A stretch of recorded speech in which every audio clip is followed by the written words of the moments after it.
You're listening to the 178th edition of the Bitachon podcast. We're going to start a new passuk together. Passuk in Tehillim, chapter 61, verse 4. Ki li. Passuk says, King David says to Hashem, you were a protection for me.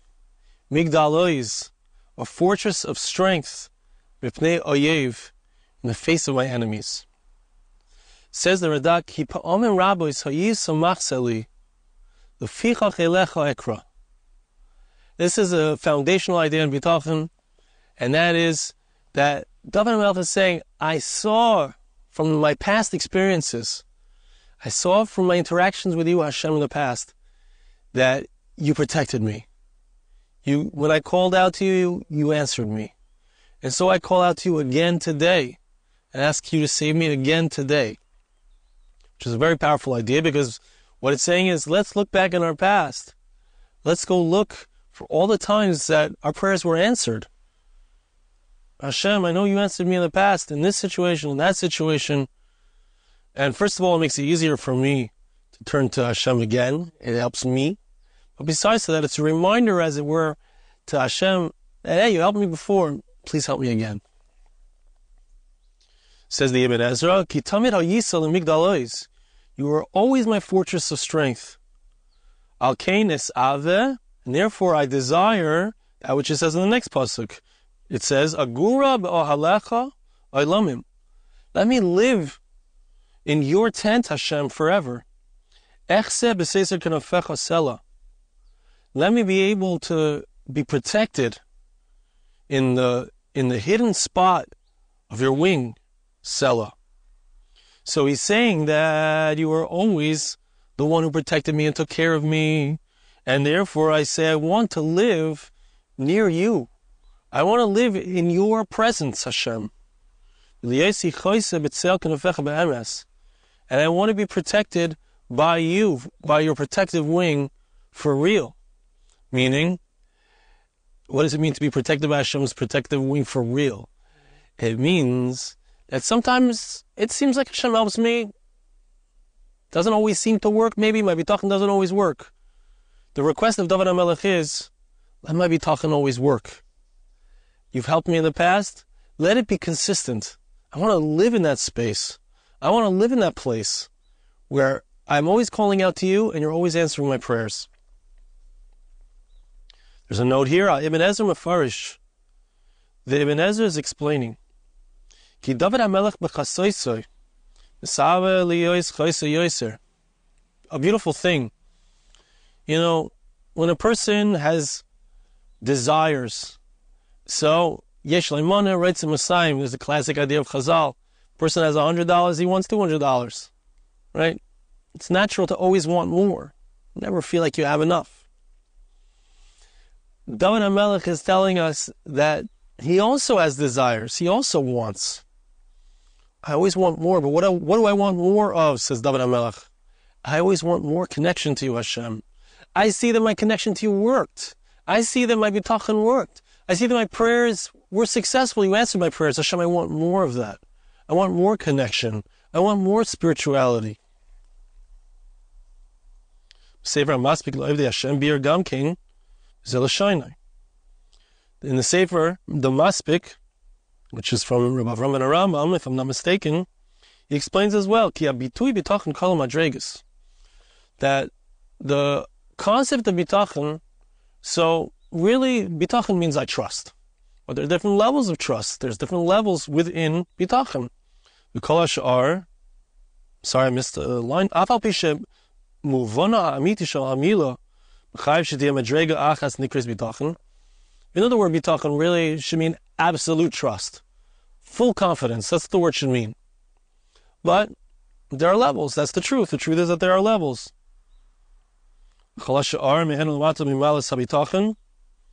So really it should be that everything below, there should be like Bitachon, which is absolute, and there's something maybe above it, something below it. He says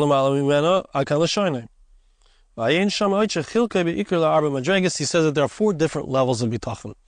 But again, the idea here is that having Bitachon is one thing. Trusting in Hashem is one thing. Desiring a deeper level, another level of Bitachon, Hashem, I want my connection to you to be even deeper. I'm not satisfied with what I have spiritually.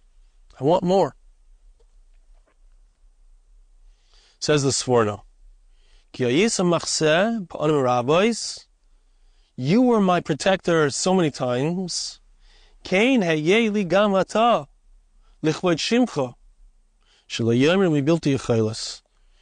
Yesod in Bitachon. We ask Hashem, don't help me because of something that I deserve. I don't deserve it. Help me. You've helped me in the past, but help me in the future for your honor's sake. Why? What does it mean? That no one should say that Hashem can't do it. Here he has a note. The Sefer HaIkarim refers to this idea of hoping to Hashem, trusting in Hashem because of His honor. Ayin Sham, see what it says over there. Here's the words of what it says. Trusting in Hashem because of Hashem's honor is something that you got a better chance, have a better bet. It's a better bet than trusting in Hashem because of something that I deserve. And the idea is, let's say a person always helps another person. Reuven, he's the benefactor who's always helping Shimon. Right? So, if one time, let's say Shimon does not help Reuven, if let's say Reuven doesn't really feel like helping him this time, or doesn't, would have to stretch himself to do so. So it's appropriate that he should do that. Why? Right?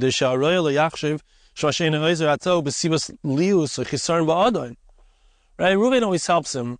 He feels like Shimon doesn't really deserve it right now. I got the names mixed up. Reuven is the guy who needs help. Shimon is the one who helps him. So he says, he doesn't really deserve to be helped right now, but you know what? I'm going to help him anyway.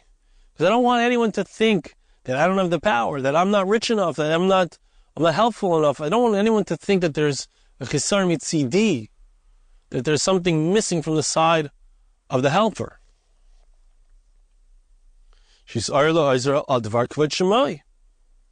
There's something about helping somebody else.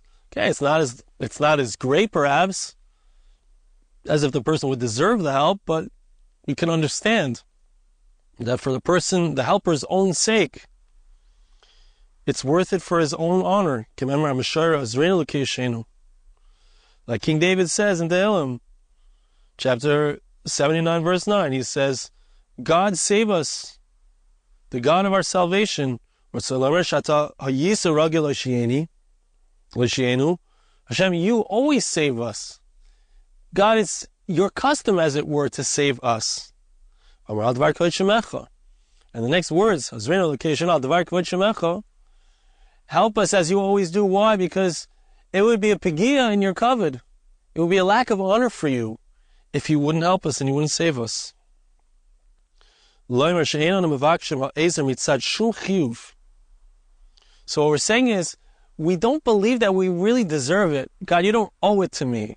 It's not something that's magiali, some obligation that you have on us. It's not because of any merits that we have. It's for your honor, Hashem, that the nations should not say they shouldn't say that you weren't able to as you were until now. And this makes me think of something very interesting. Why does Hashem have to help us in Eretz Yisrael? What's the kavod shemecha of helping us here? And I want to point out that I heard recently from an interview with someone who got into speaking in Arabic and speaking directly to the people without them realizing that he was Jewish.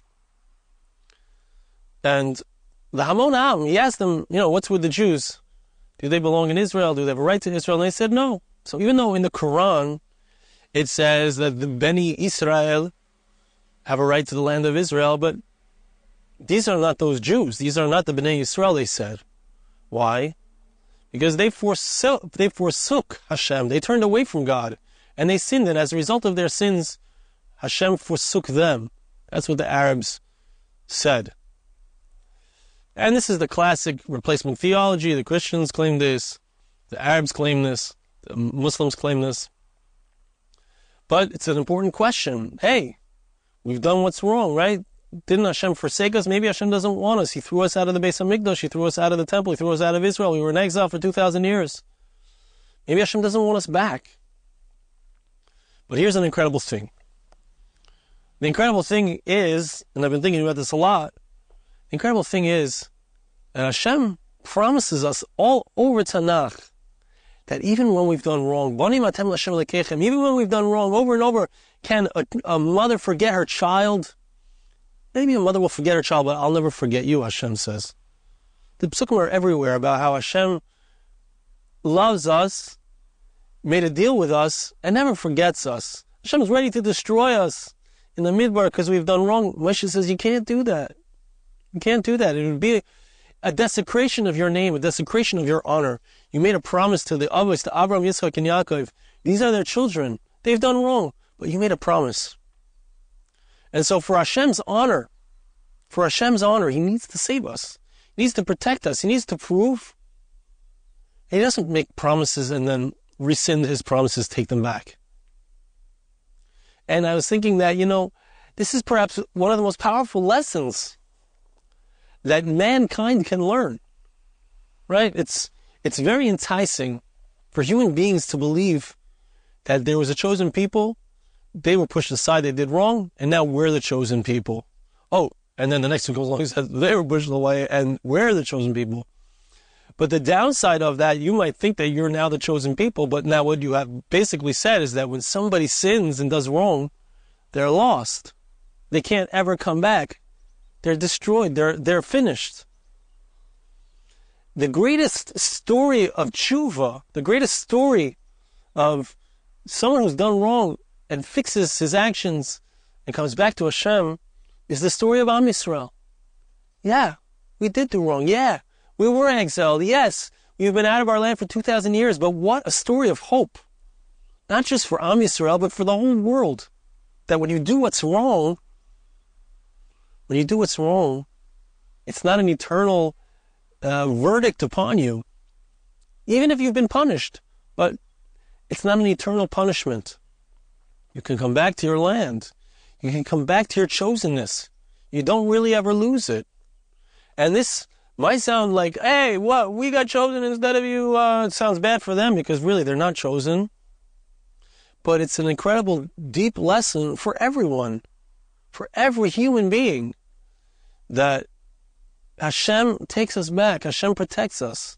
Hashem wants us, even when we've done wrong, He still is interested in us. For His honor's sake, He made a promise.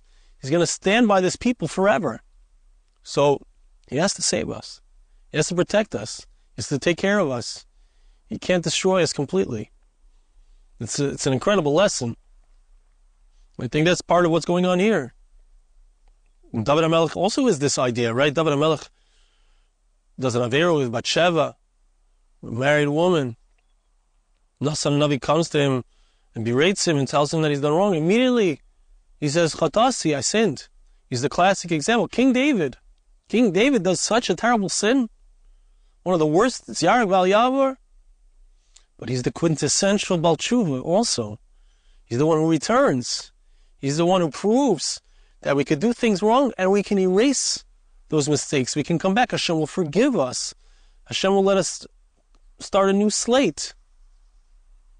That's the message of this time of year, clearly. And that's for Hashem's honor. Because Hashem doesn't want the destruction, doesn't want the exile, doesn't want the negativity. Hashem waits for even a rasha. Hashem waits for even a wicked person to turn back to Him, to do tshuva. That's what Hashem is waiting for. It says the Shari Chaim in explaining this passuk. Hispal al tachlis v'omar. King David was praying for the ultimate thing when he said, Hagam shitzalta isi miyad shol umikaf kal evai. Even though you have saved me from the hands of King Saul and all my enemies, like we saw last time, chazta olai b'chol asher alachti shelo yuna li ra. you also cared about me and protected me, that nothing bad should happen to me wherever I go, whatever I do. But there's a terrible result of the fact that I am running away. I know you're protecting me. I know that you're making sure that nothing happens to me. But still, there's a great result of this. And that is that I can't sit and learn. I can't serve you properly. I can't have the Yishuv Adas, the serenity to serve you as I would like to, as I know I should, as I know I can.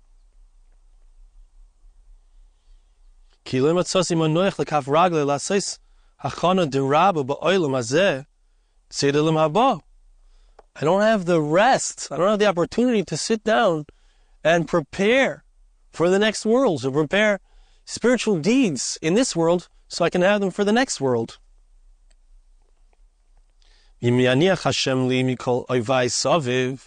But if you, Hashem, give me respite from my enemies who surround me, King David is saying, I promise you, if you save me and you help me and you give me serenity, you give me a chance to sit and learn, I'm going to do what needs to be done so that I have this world and the next.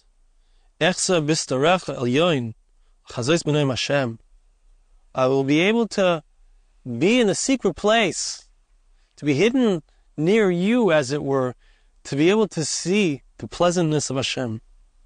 He asked not just for salvation, but also to be returned to his rightful place, to his land. That's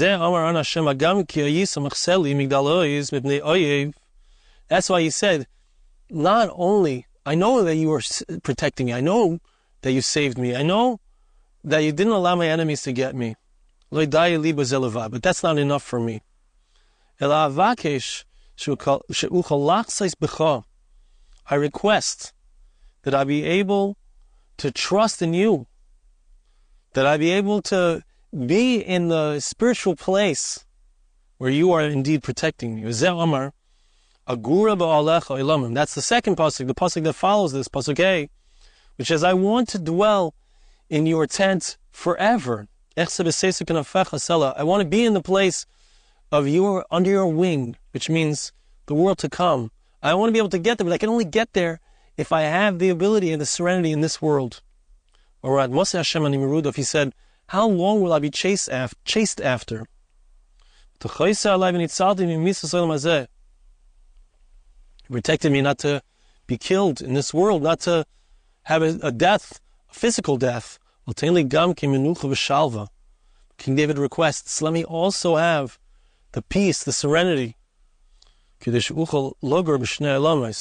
And I don't just want a physical salvation. I don't just want to be someone who is alive. I want to be someone who's spiritual. And in order to be spiritual and be safe in this world and safe in the next world, and to have all my spiritual needs met, I want to be able to have serenity. I want to be able to live in your tent. I want to be able to sit in the place of serenity, in the place of Torah, so that I can indeed get more and more spiritual acquisitions to be able to enjoy, ultimately, the enjoyments of the world to come. Thank you so much for listening. We'll see you again next time.